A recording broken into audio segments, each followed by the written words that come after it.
केंद्रक बन जाते हैं। ठीक, आगे देखिए,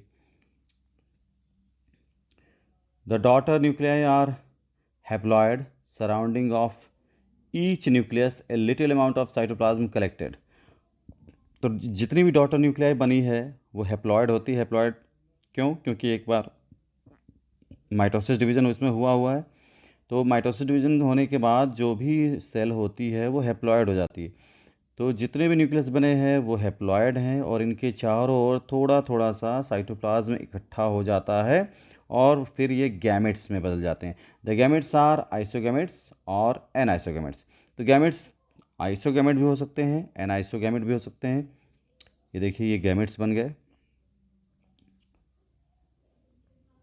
अभी इस फिगर को देखिए ध्यान से।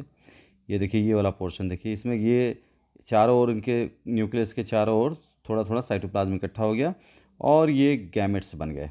ठीक है, यहाँ लिखा हुआ है, ये देखिए आइसोगैमेट्स, यहाँ देखिए आइसोगैमेट्स लिखा हुआ है। ठीक है, आइसोगैमेट्स क्या होते हैं? What is आइसोगैमेट्स?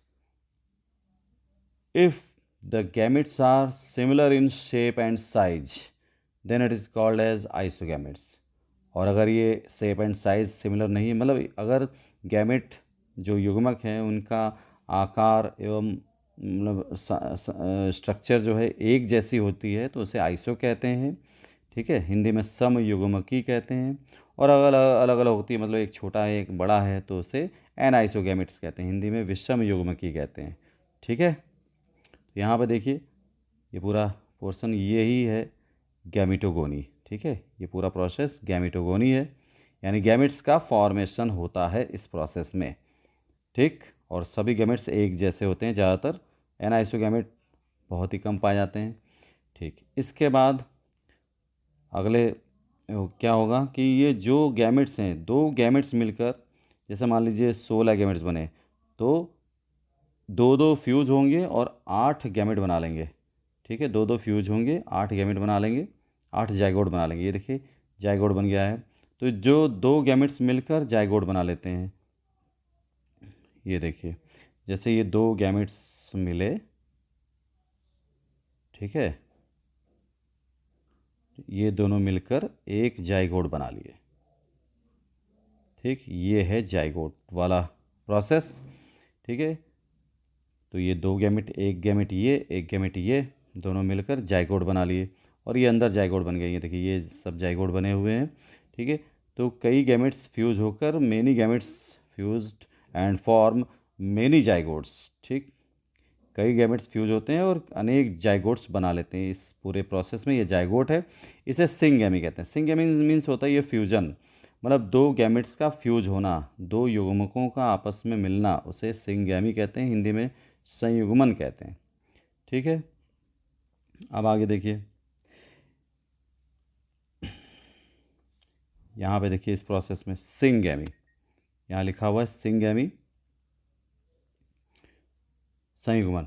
These gametes move freely for some time and then fused with each other and form zygote. यही लिखा हुआ है ऊपर जो गैमेट्स हैं उनके बारे में, कि ये जो गैमेट्स हैं, ये वाला हम इस फिगर को पढ़ रहे हैं।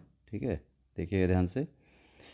These gametes move freely for some time and then fused with each other and form zygote।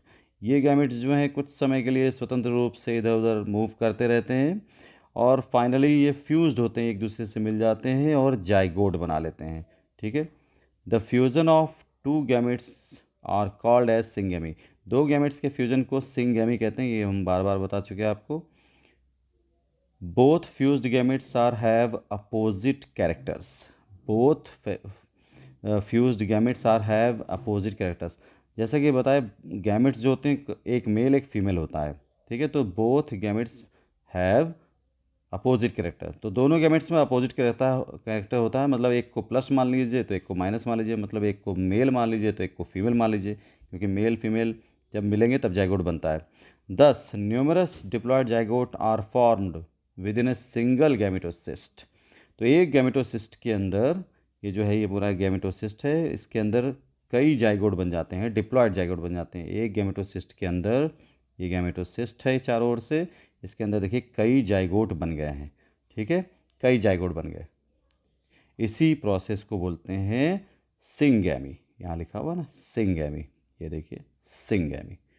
ठीक, अब आगे चलते हैं, अगली हेडिंग देखते हैं, स्पोरोगोनी, यानी स्पोर फॉर्मेशन कैसे होता है इसमें, आगे स्पोरोगोनी होगा। देखिए, the development of zygote occurred within the gametocyst. तो गैमिटोसिस्ट के अंदर जाइगोट का डेवलपमेंट होता है। ठीक है, development of zygote is known as sporoblast. Sporoblast कहते हैं जाइगोट के डेवलपमेंट को, स्पोरोब्लास्ट कहते हैं। तो ये जो प्रोसेस है जाइगोट से स्पोर बनने की जो प्रोसेस है, यहाँ देखिए ये जाइगोट है, ये स्पोर्स हैं। जाइगोट से स्पोर बनने की प्रोसेस को स्पोरोब्लास्ट कहते हैं। ठीक, the zygote become Oval and secrete A tough single layered chitinous sporocyst. तो जाइगोट जो है वो अपने चारों ओर एक एक एक सिंगल लेयर की एक कड़ी सी संरचना बना लेता है। ठीक है, जिसे स्पोरोसिस्ट कहते हैं। यहाँ पे ये देखिए स्पोरोसिस्ट है, ये देखिए चारों ओर से स्पोरोसिस्ट है। ठीक, तो जाइगोट से जो स्पोर बना है वो चारों ओर अपने एक स्पोर जो है चारों ओर अपने एक लेयर बना लेता है, जिसे स्पोरोसिस्ट कहते हैं, स्पोरोसिस्ट कहते हैं। ठीक, काइटिनस स्पोरोसिस्ट। अब यहाँ से देखिए इस लाइन से, दस द स्पोरोब्लास्ट चेंज इनटू स्पोर। और ये जो स्पोरोब्लास्ट है ये स्पोर में चेंज हो गया है। यहाँ पे ये देखिए स्पोर, ये स्पोरोब्लास्ट पूरा था, ये चेंज हो गया स्पोर में, ये स्पोर में चेंज हो गया। देखिए अब हम पहले पूरा पढ़ लेते हैं। ठीक है, change into spore. The nucleus inside the spores undergoes the nucleus inside the spores undergoes 3 mitosis division. Simultaneously the cytoplasm also divide. As a result 8 sporozoites are formed inside each spores. ठीक है, मतलब तो जो spore है, spore का nucleus है, ठीक, वो 3 बार माइटोसिस डिवीजन करता है। लिखा है ना, the nucleus inside the spores undergoes 3 mitosis division. तो न्यूक्लियस जो है वो 3 बार माइटोसिस डिवीजन करता है। तो एक बार करेगा तो 2 बनेंगे, 2 बार करेगा तो 4 बनेंगे, तीसरी बार करेगा तो 8 बनेंगे। ठीक है, तो 8 बन जाते हैं, तो 8 न्यूक्लियस बन जाते हैं। और उसी टाइम पर सिमुल्टेनियसली मतलब होता है उसी समय पर, ठीक उसी समय पर साइटोप्लाज्म भी डिवाइड होता रहता है। और 8 न्यूक्लियस बने हैं तो साइटोप्लाज्म भी डिवाइड होगा 8 भागों में। और इस तरह से 8 न्यूक्लियस और 8 साइटोप्लाज्म मिलकर 8 स्पोरोजॉइट्स बना लेते हैं। ठीक है, 8 स्पोरोजॉइट्स बना लेते हैं। इनसाइड ईच स्पोर, एक स्पोर के अंदर, मतलब ये स्पोर है, देखिए ये देखिए ये एक स्पोर है, एक के अंदर 8 बनेंगे। ठीक है, ऐसे ऐसे करके 8 बन जाएंगे। ठीक, तो एक स्पोर के अंदर 8 स्पोरोजॉइट बन जाते हैं। ये है स्पोरोजॉइट। ठीक, ये है स्पोरोजॉइट, ठीक, स्पोरोजॉइट है। तो एक स्पोर के अंदर 8 स्पोरोजॉइट इस तरह से बन जाएंगे आपके।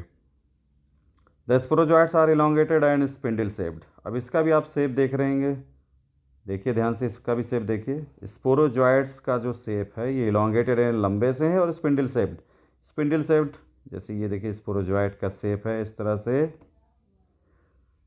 बीच में न्यूक्लियस है इसके। ठीक है, स्पिंडल शेप्ड ये है, तो लंबे से हैं, ये देखिए यहाँ से यहाँ तक लंबे हैं, और स्पिंडल शेप्ड यानी दोनों पॉइंट पर पतले हैं, बीच में मोटा है। ठीक है, स्पिंडल शेप्ड हो गया। अब ये स्पोरोजॉइट कैसे होस्ट में ये जाता है। ठीक है, तो यहाँ अंतिम हेडिंग देखेंगे, ये हेडिंग देखिए ध्यान से, ये हेडिंग देखिए,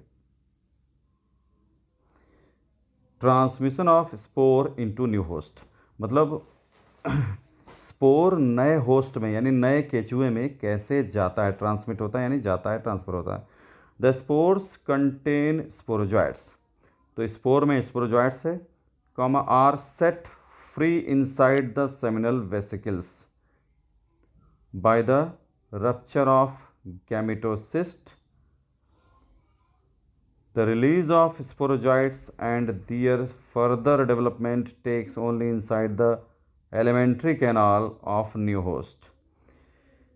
The spores are transmitted from one earthworm to other during copulation. यहाँ पे इस हेडिंग का अर्थ पूरा समझिए.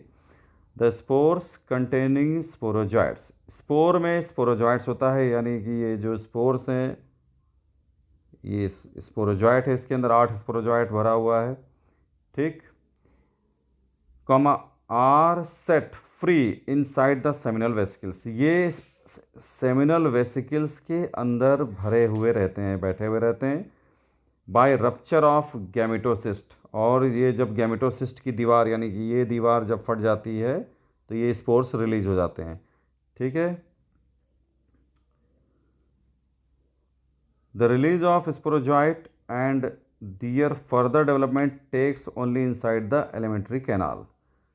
ठीक, तो रिलीज़ होने के बाद, स्पोरोजॉइट रिलीज़ होने के बाद इनका आगे का फर्दर डेवलपमेंट, मतलब आगे का विकास जो है, आगे का जो डेवलपमेंट है, ठीक, वो एलिमेंट्री कैनाल में, होस्ट की यानी केचुए की एलिमेंट्री कैनाल में ही पॉसिबल है. अब वो एलिमेंट्री कैनाल में ही आगे का अपना डेवलपमेंट करेगा, आगे विकास करेगा. The spores are transmitted from one earthworm to the other during copulation. क्योंकि देखिए अर्थवर्म जो होते हैं वो हर्मेफ्रोडिट मतलब बाइसेक्सुअल होते हैं. बाइसेक्सुअल मतलब उसमें मेल फीमेल दोनों ऑर्गन्स होते हैं एक ही बॉडी में, एक ही केचुए में मेल फीमेल दोनों होते हैं. उसमें अलग अलग नहीं होते, मेल और अलग फीमेल अलग, ऐसा नहीं होता. तो दो केचुए जब आपस में कॉपुलेशन करते हैं या मेटिंग करते हैं, मैथुन करते हैं, संयुग्मन करते हैं, तो एक केचुए से ये जो पैरासाइट है वो दूसरे केचुए में ट्रांसफ़र हो जाता है. ठीक है, क्योंकि ये स्पर्म में होता है. तो कॉपुलेशन में क्या होता है, स्पर्म एक केचुए से दूसरे केचुए में जाता है. तो इसी चूँकि ये स्पर्म में होते हैं, स्पर्म की सेल्स में होते हैं, यहाँ पे देखिए स्पर्म है, ये स्पर्म सेल्स है, स्पर्म मदर सेल्स है. ये देखिए ये स्पर्म मदर सेल्स है. ठीक है, स्पर्म मदर सेल लिखा हुआ है यहाँ पर. तो स्पर्म में होते हैं, तो एक केचुए से दूसरे केचुए में ट्रांसफ़र हो जाता है ये थ्रू स्पर्म, और फिर वहाँ पे उसके एलिमेंट्री कैनाल में पहुँचकर फिर से ये एडल्ट फॉर्म में हो जाता है. ये देखिए ये एडल्ट फॉर्म है. ठीक है, फिर दो एडल्ट मिलकर साजिगी से शुरू कर देते हैं लाइफ साइकिल. तो इस तरह से पूरी लाइफ साइकिल इसकी कंप्लीट हो जाती है. ठीक, ध्यान से देखिएगा, समझिएगा इस वीडियो को. PDF मैंने भेज दिया है, उसे भी आप उसको लिखने में यूज़ करिए, और अगर कुछ चीज़ें समझनी है तो ये वीडियो मेरा ध्यान से सुनिएगा. ओके.